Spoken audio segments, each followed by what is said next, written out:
What's good, y'all? It's time for another video. I know it's been a while, but we are back, and especially starting with the Epics only challenge on Sunday. Expect probably something closer to like a 24-hour stream, but enough of that. What are we doing today?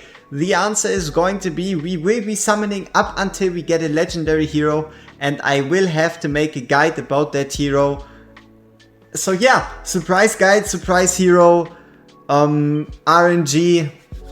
We have 6 divines. If that's not enough, we'll be going with the blues. So divine number 1, obviously, as you can see, didn't end up being a legendary, which does hurt, but it's at least not the end of the world. Let's see if divine number 2 is any better, and there we go. What a great start, already a legendary. Who is it going to be? Who do we need to cover today? Okay, that's an interesting one. So, just so you all know what my Abomination is now looking like. There we go. Abomination is my 3rd ever A5 next to Salazar and Silas. So, yeah. I guess there we go. Abomination A5. Let's see what I can come up with on an Abomination guide. Alright, so here we go. Abomination guide. I certainly didn't expect him, but he's definitely an interesting character to start this series off. So, Abomination, something you'll notice straight off the bat is Abomination can be somewhat of a BP generator, especially early on if you don't have like a big broadness of heroes. If you give Abomination an Wailing Skull, and if you already have it, there we go, an Aegis Rev set, you can really push him to some rather high BP numbers, something closer to like the 90,000s. And as you can see, my Abomination even made it all the way up onto 100,000. Now, what is Abomination even all about? Let's quickly get that out of the way. Number 1, he has a charged mode, so it all relies on his ultimate. Normally you place him down and he's going to get his rage, and then at 700 rage he enters in a stance where he gets 50% more max HP, he extends his attack range from 1 tile to 2 tiles, he reduces physical damage taken by 30%, and all his attacks deal 70% AoE damage twice, as well as inflict burning. Now, the cool part is this becomes permanent after using it twice, so your main goal with Abomination is always to try to get him on the field early, to try to keep him on the field, and to try to keep him alive up until he uses his ultimate twice. Now, right here we have the deals 120% damage to one enemy, and a 15% chance of triggering a charged attack that deals 120% AoE damage to all enemies. This charged attack can even happen in his ultimate right here. So, yeah. Then next off we have the Blood of Agony. For every 2 instances of damage taken, he increases his attack speed by 10 and damage by 4%. So he can increase his damage by up to 40% as well as his attack speed by up to 100. And lastly, the Ultimate Torment. When his HP drops below 50%, he gains invulnerability that lasts for 5 seconds, and after that restores HP equal to 35% max HP.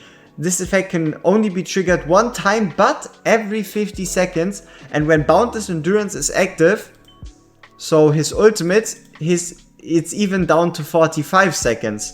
So overall, pretty nice hero, and one of the most impactful A1s in the entire game has to be his A1, where his charged attack, so the one that he has on his basic attack with a 15% chance, it can inflict stun, and that stun is super useful, be it in any kind of campaign progression, any kind of more difficult stages, and in general it's just a really nice way for crowd control. Right here we have the Awaken 2 with plus 300 attack. The A3 with during the effect of Boundless Endurance increases the damage of charged attacks by 20%. Honestly is what it is. The Rage Region attacked plus 4 on the A4 is pretty nice. And here reduces the damage taken times required to trigger Blood of Agony by 1. Which means now you don't need to get hit 30 times, you only need to get hit 20 times. It's nice, especially crucial in GVG. but nothing really too impactful outside of it. So yeah, what can Abomination even do? Where do you even use him? So things that I'm not going to show off right here, but where I find him super useful, is on my channel. You're going to find a guide, be it for 917 right here, or 929 right here, both heavily relying on Abomination. And why are we relying on Abomination? That is because of his HP. The fact that he has 30,000 base HP, which is extremely massive. And if you then only have just a couple of HP substats, like for example right here, that then already gives you around like 40,000 plus HP, which is really good. And then you put on the Lord bonus on top. And then don't forget, he still has his invulnerability that lasts for 5 seconds and the HP restore. So Abomination is a fighter that deals damage, but is very tanky and hard to kill. Now, you've seen his ultimate, and his ultimate states that at 700 rage he obviously goes into it. And here with Brimstone's Fury, Abomination, instead of starting at 0 rage, instead of starting at 0 rage, he actually starts all the way up at 450, which means to get into his ultimate he only needs to generate 250 rage, and then to get into his final ultimate only 950. If you upgrade this artifact to 25, it would say initial rage by 750. Furthermore, this artifact, Brimstone Fury right here, is in for a buff on the Forerunner server. And that buff is going to be, I'm just searching it out so I don't talk about some stuff that's not true. What happens is he increases his initial rage by up to 700, it stays the same. But also during his ultimate increases AoE damage by 20. And that is really massive. That is going to catapult Brimstone Fury from being a nice niche artifact to most likely best in slot. So if you have any Brimstone Furies, do not sell them and get ready for that patch when it comes to global.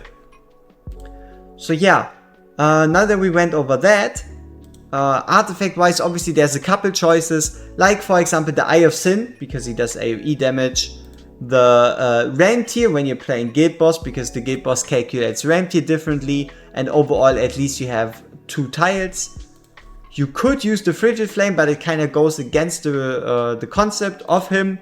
And then something that's also quite popular, if you are in need of running a fighter like Abomination, then going with the Luna's Advisor to increase his block from 2 to 3 and bring him to the tank base level is really nice.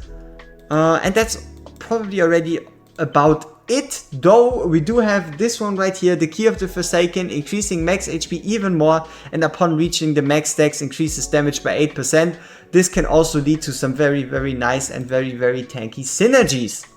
So before we further go into the content and all that, what are we even looking at here gear wise? So gear wise, there's honestly only 2 sets when it comes to the end game. Obviously, earlier game you can make a use of a lot of sets, and something that's going to be quite helpful is going to be sticks. Sticks is going to allow you to do AoE damage through the set effect, so that works quite well with this kit. There's a couple sets, like for example the Night Terror being straightforward, but when we're looking more towards the end game, you have the Aegis Wrath set, which is pretty nice. It gives him a nice stat boost, it works quite well as a baseline. Then you have Infernal Roar. Me personally, even though Infernal Roar does work, it works kind of worse in a sense, because something he does, like for example his charged attack, I think doesn't count as a basic attack. It's a bit weird, but I don't really recommend the Infernal Roar.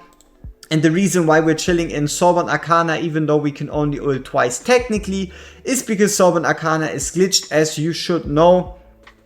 And what that means is you can use an ultimate, any ultimate, and it's going to give you a Sorbonne Arcana stack, making Abomination stronger.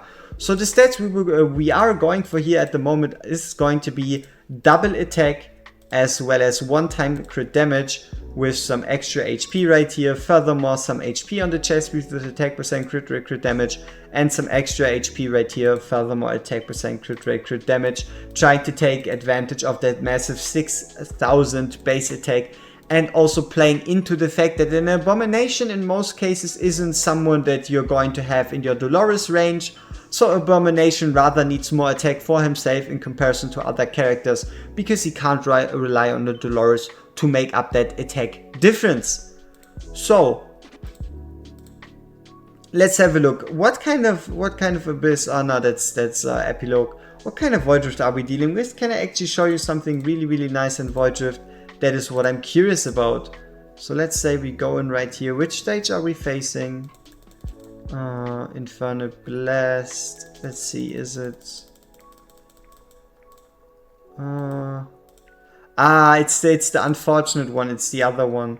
So, something interesting that you need to know about Void Drift is... You know that Araka in phase 1 has that mechanic where she starts dropping rocks on all your tanks. Something you can do, especially if you don't have two tanky tanks, or if you don't want, or if you want more freedom in the way you can place units, is you can use Abomination as a tank, and then she's not going to be able to drop rocks on Abomination, because Abomination is in the tank. So when you need to defend two lanes, and one you place the tank is going to get hit with all the rock faults and whatever, and then on the other one you use Abomination, and Abomination is not going to be targeted, and that is something really nice. Alright, what else is there to see? What else can we make happen? Alright, so here we are at Conqueror Codex. Now, obviously, the main strategy is going to be Ardea or Volcra clearing the way out for a Cerberus. But even if you ignore the Cerberus in this team, there's no doubt that at least when you're aiming for S rank and potentially higher, Abomination still has a very vital role that he can fill. Furthermore, amplified by him having his A1. And yeah, you can just place him in a Nightmare team. For example, you could play swap out Torador for example Wrath. And honestly, depending on whatever you have, right? Gear wise, he has the exact gear I showed you, and even then I guess Wailing Skull is a bit disadvantageous here because it only targets a single unit. But Abomination is still doing work. He still has his lot of hits, the stuns, and overall I still think he's doing a pretty good job, right? It's just the fact that if you really want to solve Conqueror, you gotta use Cerberus. You gotta use, for example, like your Arrogances, your Volcras, your Ardeas behind right here to keep this lane clean, to make sure that Cerberus doesn't get hit. And that's basically it, right? If you can ensure that the middle lane stays safe, that Cerberus stays alive, you're obviously going to get pretty far. Right here you can see the enemy started breaking through. Abomination is still alive. He has no indication of dying. He's still doing his job. Obviously it doesn't go very far, especially with the enemies already hitting the walls. But he does pretty decent. We can have a look at the score, and you see it's obviously not the craziest in the world, but being able to do like 70, 80, 90 million depending on how you place him is, in my opinion at least, pretty good. There's obviously a couple of variants you could do. You could, for example, if we take a look at the map, guides, there we go. You could, for example, place him in front, place like a Constance down here, and then your other ranged fighters behind. Just have him being the only one in front, or just a Cerberus here, Abomination in front, blocking him towards Cerberus. There's a lot of ways you can shift this, and the important part is he has free range, he's tanky, he does stuns on A1, and overall he's a nice choice for Codex. And if we take a look at all the other codexes, you can use him, no doubt. You can no doubt use him at A1 in the Hellfire Emperor if you give him the extra block artifact, but it's not going to be as effective as just using a straight up tank with a Bastion Ring. So yeah, you kind of have like the Conqueror and potentially the Hellfire Emperor where you can actually use him. Otherwise, when we look at Gepos, it isn't really all that great because he doesn't really do all that much single target damage. It's just basically not that much. You can use him early on, but he really starts losing value fast. Kind of same thing goes for Titanic Ruins. If you're looking for a tank and if you do not have Azor, sure, you can use him. He's going to be able to tank, and with his A1 he's going to be able to do stuns, but his stuns aren't impactful enough for him to be your only source of stun. So what you would rather want to do is either run him and then run a dedicated stunner like Nazim or Helga, or you don't run him at all and just run the dedicated stunner and then, for example, just a full-on tank. So Apoc 2 sadly also isn't where he shines. There is a way for you to use him, and that is going to be Gear Dungeon 2. You can, oops, let's not do it like this. You can definitely use him, especially in the earlier stages, to help you out on the left side right here. And if you play it properly, you can even get him there with an S-chip behind, and if you do it, if you play it well, he's going to be able to clear stage 10. Gear Rate 2, if you're looking for an invulnerability unit, because not everybody has Baron, and invulnerability units are just way easier. If you're looking to do like the popular Volker strat, then he's obviously a really good choice. He has invulnerability, he's tanky, you could use him as a tank. So he's pretty good in Gear Rate 2 for that. He's free, technically. And in Gear Rate 1, honestly, for making the push into 19, he's really good. Making the push into 19 at A1, he's really good. Placed right here with preferably 2 healers. One from here, like a Vortex, and then like your Hollow down here. He can definitely stun here a whole lot. The issue comes with 20 and 21, and the enemy's just doing too much damage. He basically just gets killed. And that's what kind of diminishes his value when it comes to like later Gear Rate 1s. Artifact Material Rate, obviously Abom is an absolute goat. And the way you would do this is right here. You can have a look at the map info. You can place him on this tile right here and face him to the right. He's going to take care of all the enemies that come over here. And he's also going to, after him getting into his ultimate and then second ultimate, start hitting the boss. Taking pressure off your DPSs, and also overall he is chunky, he has the invulnerability, he has the heal, so the boss isn't really going to be able to kill your Abomination even if you're not running a healer. So yeah, that is pretty much Abomination. Obviously promotion rates, if you're looking for a fighter, which I did have to do, him having the free range is super useful, the stuns. In general, he's more of like a stage clearer. He isn't like an end game content clearer. He's someone you can use for difficult stages, like for example in the Epilogue Void Rift, or in Void Rift in general.